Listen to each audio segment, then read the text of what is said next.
Hi, this is Shambhavi. Welcome to my weekly podcast about spirituality, love, death, devotion, and waking up while living in a messy world.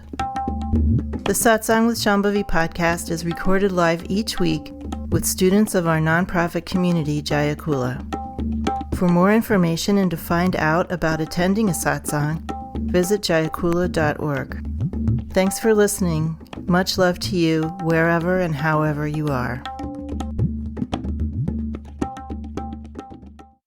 Here's Ma's advice when you have illness. Find the very best doctor you can afford. She literally said this.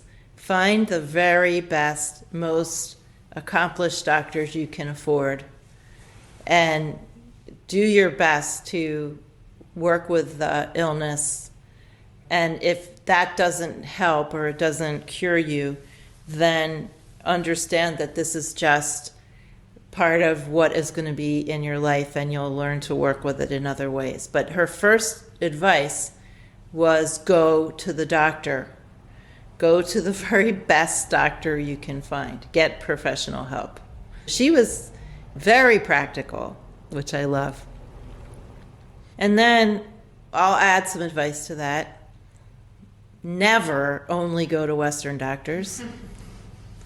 There's some things for which we need to go to Western doctors, but it should always be in complementarity with someone who can give you actual dietary advice and perhaps herbs and other kinds of treatments, because Western medicine really doesn't know very much about chronic illness and how to work with it.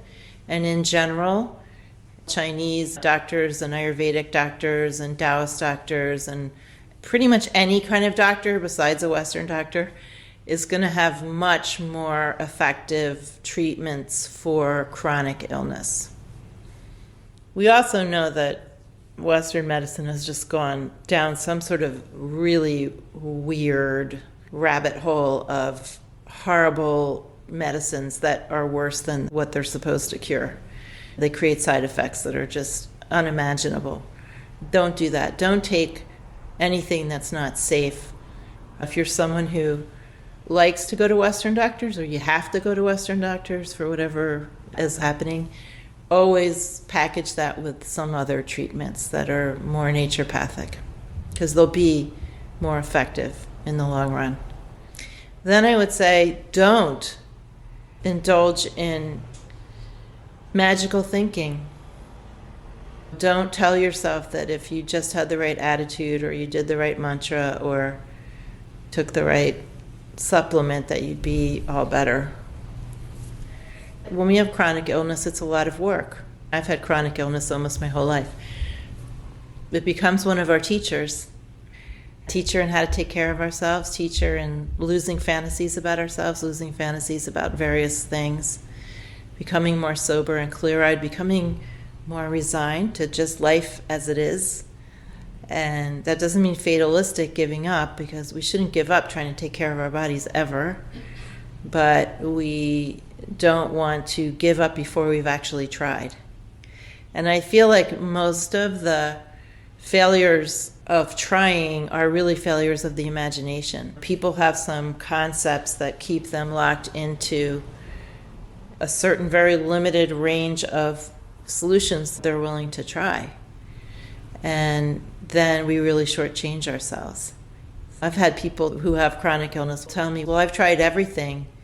I say, well, what have you tried? They just tried whatever their doctor in their health insurance plan told them to do. And they thought that was it. Those were all their options. We actually have a whole range of different large domains of options. We have Western medicine, we have all the naturopathic, traditional medicines, we have shamans, we have spiritual practice, but most people can't rely on spiritual practice because you're not committed enough to it to have enough accomplishment to have that be effective. We're basically Western medicine, naturopathic traditions, and shamanism. Chronic pain's very hard to live with, very hard to live with. And if you want to be a practitioner, it's very, very difficult to do that when you have chronic pain. when you can't sit and when you're constantly being distracted by pain. If you want to have a happy life, and especially if you want to practice and be able to actually sit and do practice for good amounts of time, really put all your energy and whatever money you have into getting treatment and experimenting and trying to get treatment from experts. There's a lot of advice out there, and we have to be very discerning. I just went to see someone has a lot of training, but also obviously had fallen prey to all kinds of pop medicine that you read in various articles, and had lots of things to say that simply weren't true, and was saying them with great authority. So it's not easy. It's not easy to be sick chronically and have chronic pain, and it's not easy to navigate through all the different options. It's just not. But you will learn a lot on that journey, right? One of the most important things is love. It is important to feel loved by whoever's treating you. Now, that is not going to happen with Western medicine most of the time. I mean, it's not like they're not going to be kind sometimes, but mostly they're just going to be harried and overworked and not really have enough time for you, and you're not going to feel really cared for. But love is medicine. When you're around a real healer who really just loves people, you will get better faster, for sure. Absolutely, for sure.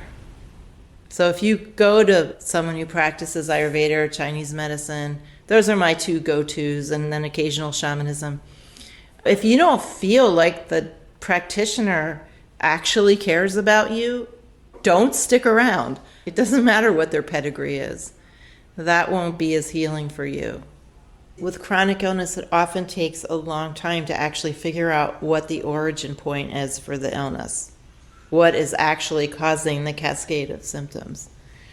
Maybe most of you don't really feel this, but I'm just saying it because it's a possibility. But from the perspective of the teachings I've received in Ayurveda and from various other sources, the wisdom that comes out of things not being cured is equanimity with how things are. That's where we want to be headed. And having an understanding that the cure isn't always the cure, that we have illnesses because things are being worked with. And sometimes we unwind that and a cure happens, and sometimes we don't. And that's the cure. That's the cure for something. And even as I was taught by my Ayurveda teachers, sometimes death is the cure. Sometimes death is what unwinds things. And also maybe it's multi-lifetime. I had this treatment a couple days ago. This was like a distance Taoist energy Qigong treatment. I just had this really clear perception that this is ancestral.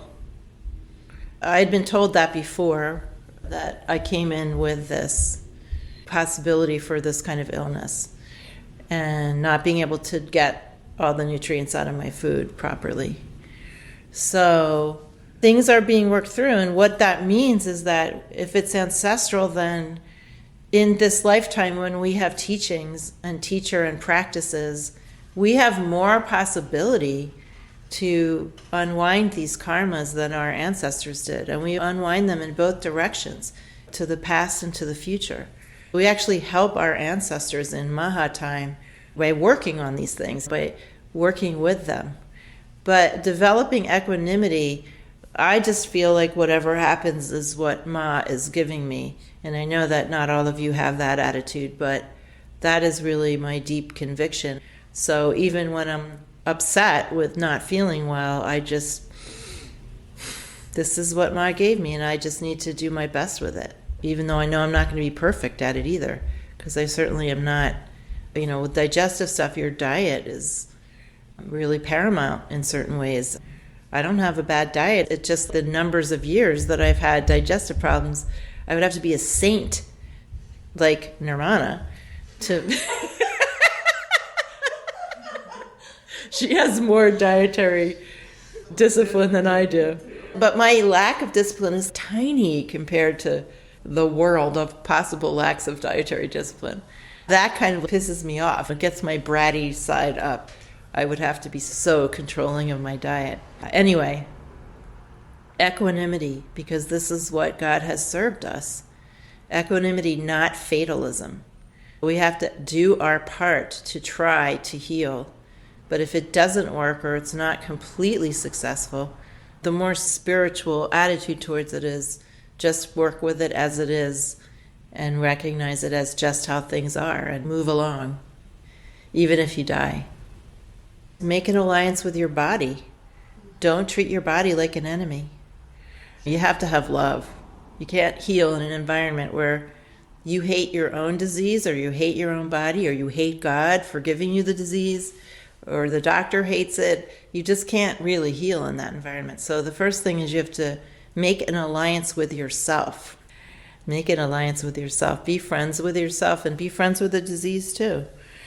And then you have to find alliances. You have to have people around to help you, and you have to have real alliances with healers and medical professionals. Many, many layers of alliance to get care. Although I've been sick so much in my life, I've had the best doctors, the very, very, very best. I'm so grateful for the healers that I've met. I've just met magical people who were tuned into very profound things, and it's wonderful to know that those people exist. Be modest. Be patient with one thing. If you don't really want to do one thing or you can't manage one thing, you're just going to have to be totally sober-eyed about the fact that you don't want to. Don't berate yourself for not doing whatever it is or not stopping doing something. If you aren't going to do it, berating yourself is absolutely fruitless. It has negative fruit. Be adult. If you're not going to do one thing, be an adult and just say to yourself, I don't want to. This is why I'm not doing it, is because I don't want to. And leave it at that until maybe you want to someday. If we don't treat our bodies well, we will reap fruit from that. Nobody gets away with not eating properly for a whole lifetime. There will be effects. You will experience them. Just like if you did one thing better for years on end, you would experience the fruits of that too. Don't put objections in the road. Oh, I don't like to do things. I have to do big things. Don't say anything about it. Just pick a thing and do it. If you don't pick a thing and do it, then get real sober with yourself. Say, okay, I don't want to. I'm choosing this other way. Come what may. The fruits will come, whatever they are, until you have a desire to change. This is sobriety.